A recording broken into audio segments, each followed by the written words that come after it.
গঠনমূলক সমালোচনা মেনে নিতে প্রস্তুত রয়েছেন তামিম ইকবালের বোর্ড। যতই সমালোচনা হোক না কেন, ক্রিকেটের উন্নতিতে সবসময় কাজ করতে চান মিস্টার খান। এদিকে সহসভাপতি পদে একজন কেন, সেই বিষয়েও উত্তর দিয়েছেন তিনি।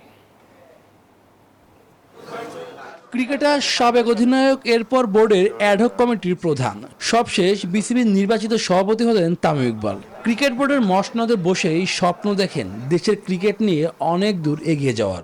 আমাদেরকে যে দায়িত্ব এখানে বসানো হয়েছে, যে কাউন্সিলরগুলো ছিল ওনারা যে বিশ্বাস করে আমাদেরকে এখানে বসাইছেন, আমরা ওই আমাদের ডিউটিসগুলো ফুলফিল করি। ডিউটিসটা আমি খুব ভালো করে জানি যে খুব সহজ না, সামনে অনেক কঠিন পথ আসবে। আমরা ভুল করব, ভুল থেকে শিখবো, রাইট কাজ করবো।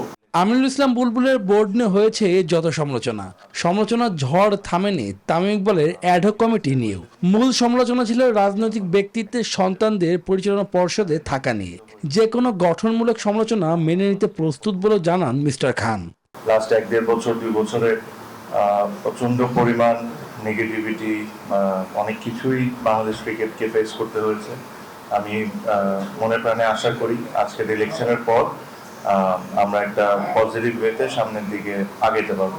এর আগেও সহসভাপতি পদে দুজন থাকলেও এবারই কেবল একজন দায়িত্বে, সেটিও পরিষ্কার করেন সভাপতি। আমি প্রস্তাব দিয়েছিলাম বোর্ডে। আমি একটা জিনিস আমার যে বোর্ড মেম্বাররা ছিল তো আমাদের কাছে একটা জিনিস বলেছিলাম যে দেখেন, আমাদের গঠনতন্ত্রতে 2 জন ভাইস প্রেসিডেন্ট দিতে পারি আমরা, বাট এটাতে পাস্টের যে এক্সপিরিয়েন্স, এটাতে অনেকের নিজেদের মধ্যে একটা ইগো চলে আসে বা একটা ফাইট চলে আসে। বোর্ড নিয়ে নানা ঘটনা, নানা আলোচনা, কিন্তু ক্রিকেটের স্বার্থ কতটুকুই বা রক্ষা করা যায়? এই বোর্ডের আরও একটি চ্যালেঞ্জ আন্তর্জাতিক অঙ্গনে বাংলাদেশের ভাবমূর্তি উজ্জ্বল করার। শুভদেবনাথ, নিউজ 24, ঢাকা।